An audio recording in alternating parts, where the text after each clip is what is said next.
नमस्कार, मैं आनंद कुमार झा। आप लोगों से रिक्वेस्ट है कि इस वीडियो को पूरा देखिए, चैनल को सब्सक्राइब करिए और वीडियो पसंद आता है तो शेयर भी कर दीजिए। भाई राहुल गांधी कहाँ है? इतना इंपॉर्टेंट अमेंडमेंट बिल, वक्फ अमेंडमेंट बिल पे चर्चा हो रही है, राहुल प्रियंका कहाँ गायब है भाई? ये राहुल गांधी पे पूरी नजरें बिठाए बैठा था पूरा हिंदुस्तान की। इस बार जो है मोदी को घेरेंगे, मोदी को परेशान कर देंगे, अपने जो है तर्कों से मोदी और शाह को नमस्कार करने पे मजबूर कर देंगे कि भाई वक्फ अमेंडमेंट बिल हम नहीं लेके आ रहे। लेकिन ये राहुल गांधी कहाँ गायब हैं? इनसे जब भी उम्मीद करी जाए ये धोखा ही देते हैं भाई ये राहुल गांधी। आप बताइए, इतना इंपॉर्टेंट बिल, मुसलमानों का वोट लेते हुए आए हैं हमेशा 70 सालों से, लेकिन मुसलमानों के लिए आवाज कौन उठाएगा? जब इनको आवाज उठानी थी, अपनी बातों को रखना था, तो ये दोनों भाई बहन गायब हैं। देखिए कितनी चालाक है ये कांग्रेस पार्टी। बता रही है कि जेपीसी में तरुण गोगोई मेंबर थे, इसीलिए उस टॉपिक पे उनकी पूरी नॉलेज थी, इसीलिए कांग्रेस पार्टी की तरफ से तरुण गोगोई सबसे पहले आ गए।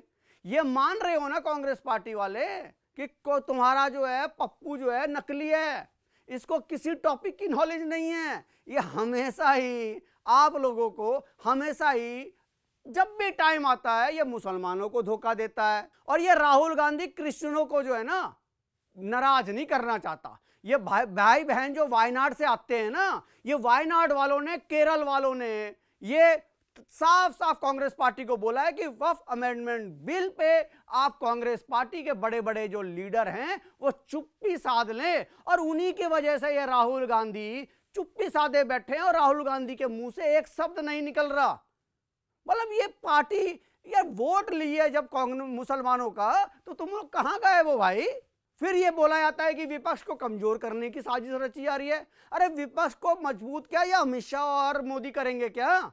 ये राहुल गांधी ऐसी बातें बोलते, ऐसा भाषण देते कि मोदी शाह के सारे जो तर्क हैं, सारे जो भी बातें हैं, वो सारी की सारी जो है इधर से उधर हो जाती। लेकिन ना, पता है क्या है यार, ये राहुल गांधी में तर्क में दम हो तब तो ऐसी बातें करें, उनकी बातों में किसी तरह का कोई दम दिखाई दे जिससे कि अपोजिशन हिल जाए, तब तो बात हो। लेकिन मैं आपको यह बता दूं, आज अमित शाह ने ऐसा धोया अपोजिशन को। सबसे पहले तो यह तक आरोप लगा दिया अमित शाह ने कि तुम देश के टुकड़े कर दोगे। आप सुनो पहले अमित शाह ने क्या बोला और अमित शाह ने किस तरीके से कांग्रेस पार्टी को और अपोजिशन को धोया है। देश तोड़ दोगे आप लोग, तोड़ दोगे। हमने साहब, मैं अभी भी आपके माध्यम से, इस सदन के माध्यम से देश भर के मुसलमान भाइयों बहनों को कहना चाहता हूं, आपके वक्फ में एक भी नॉन मुस्लिम नहीं आएगा। ये एक्ट में ऐसा कोई प्रावधान नहीं।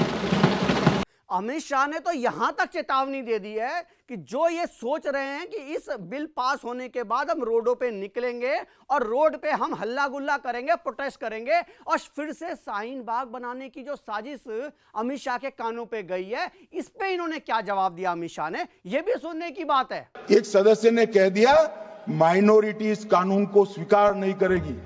क्या धमकाना चाहते हो भाई? संसद का कानून है, सबको स्वीकार करना पड़ेगा।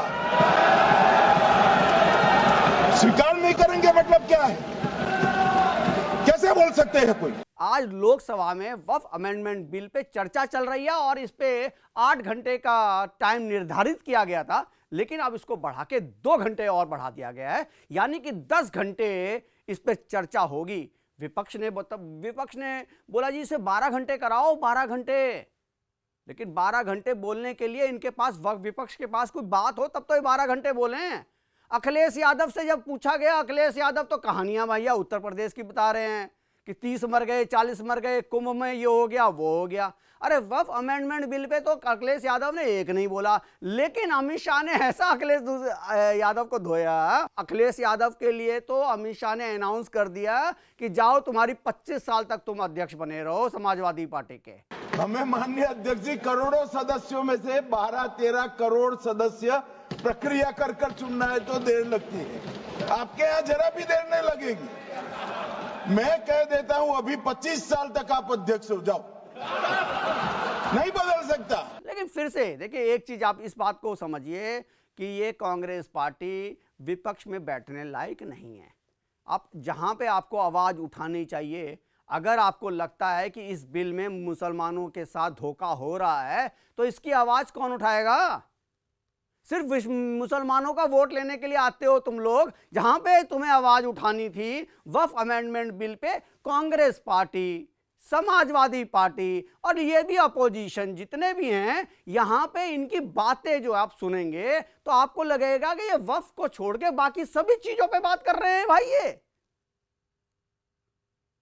चाहे आपको अगर लगता है कि ये बीजेपी की जो सरकार है ये मुसलमानों की जमीन हथिया लेगी, तो अपने कौन देगा उसका तर्क संसद में, जिसके लिए 10 घंटे निर्धारित किए गए हैं कि 10 घंटे आप सरकार को घेर सकते हो। सरकार को घेरने के लिए तुम्हारे पास कुछ शब्द नहीं है ना।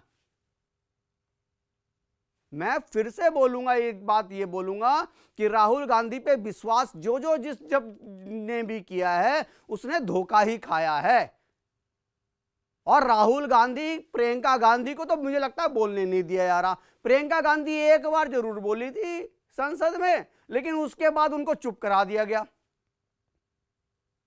केसी वेणुगोपाल नहीं चाहते कि प्रियंका गांधी आगे बढ़ें। प्रियंका गांधी जो है, मतलब प्रियंका गांधी राहुल गांधी से तो अच्छा ही बोलती हैं एटलीस्ट। ये सब पूरी दुनिया जानती है कि प्रियंका गांधी जो है राहुल गांधी से अच्छा बोलती है, लेकिन उसको बोलने नहीं दिया जा रहा भाई संसद में, क्योंकि इन्हें पता है कि ये जो है राहुल गांधी को खा जाएगी। मैं फिर से कहूंगा, ये बिल जो है मुसलमानों के हित में आया हुआ बिल है और ये लोकसभा में तो आज पास हो ही जाएगा। लोकसभा के बाद कल राज्यसभा में भी चर्चा होगी और राज्यसभा से भी पास हो जाएगा। अमित शाह के जो उदाहरण थे, इतने आश्चर्यजनक उदाहरण दिए उन्होंने कि वक्फ की जमीन पे 5 स्टार होटल बना हुआ है और उसका महीने का किराया सिर्फ 12,000 रुपए है। 12,000 में तो LIG का 2 रूम का क्वार्टर का किराया नहीं मिलता दिल्ली में, और 5 स्टार होटल कर्नाटका में उसके 12,000 सिर्फ उसका जो है पैसा लिया जा रहा है। तो इस बिल की बहुत जरूरत है और गरीब लोगों की जो जमीन हथियाई गई है, ये जो बड़े बड़े जो कटमुल्ले हैं, इन्होंने लोगों की जमीन हथिया ली गई है और गरीब जो मुसलमान है उसको मतलब कुछ पता ही नहीं है वक्फ बिल जो है उनके लिए क्या कर रहा है क्या नहीं है। भैया, एक अस्पताल तुमने लोगों ने नहीं बनाया वक्फ की जमीन पे, एक स्कूल नहीं बनाया आज तक। देखिए, ये बिल आप ये समझिए, ये बिल 2013 जो कांग्रेस ये लेके आई थी, जाते जाते मुसलमानों को खुश करने के लिए ये बिल लेके आई, लेकिन वोट तो नहीं मिले ना। ये जनता भी इस बात को समझती है कि ये सिर्फ ठगने वाले लोग हैं और ये सिर्फ मुसलमानों को ठगते हैं। बताया जाता है कि वक्फ के पास इस देश में सबसे ज्यादा जमीन है, लेकिन केंद्रीय अल्पसंख्यक मंत्री किरण रिजिजू ने आज इस बात का खुलासा किया, भाई रेलवे जो है और आर्मी जो है ये तो सरकार का हिस्सा है, लेकिन ये प्राइवेट लोगों के पास, वक्फ के पास सबसे ज्यादा जमीन है। बताया जाता है कि 9 लाख एकड़ जमीन इस देश में वक्फ की जमीन है, लेकिन इसमें कमाई कितनी होती है? 160 करोड़ रुपए सालाना सिर्फ कमाई है। इतनी जमीन होने के बाद भी 160 करोड़ रुपए ये सालाना कमा पाते हैं। लेकिन यही बात है ना, ये जितने भी ये कटमुल्ले बैठे हैं ये सिर्फ गरीब मुसलमानों को ठगने के लिए बैठे हैं। और ये बिल पूरी तरीके से, फिर से मैं बोलूंगा, ये बिल गरीब मुसलमानों का हित करेगी और ये मुसलमान जो है, जो अभी बहुत ही इनकी स्थिति दयनीय है, वो हो सकता है इस बिल के बाद आगे बढ़ें।